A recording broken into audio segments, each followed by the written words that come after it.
Hello, and welcome back to another episode of the 2003 version of the Twilight Zone. We're now coming up towards the end of this series, and we're starting to round things off with Homecoming, which stars Jill Bellows as Major Rob Malone, and he was in Ally McBeal. That's where I recognize him for. And the episode has a very... it's not a big production. There's not a lot stuff going on here. But one of the things that I think that they did really quite well is the sort of ticking clock to this. Where the first time we see the soldiers, the dead soldiers, there are 3 of them. And then they turn into 5. And then they turn into a squad. So you've built in this sort of ramping up of the stake here that he really has to go.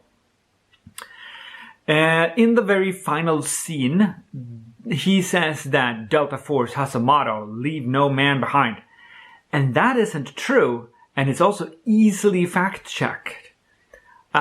He could have just... why did he have to say Delta Force? If he'd said the Marine Corps has a motto, leave no man behind, I wouldn't have had to say anything about it.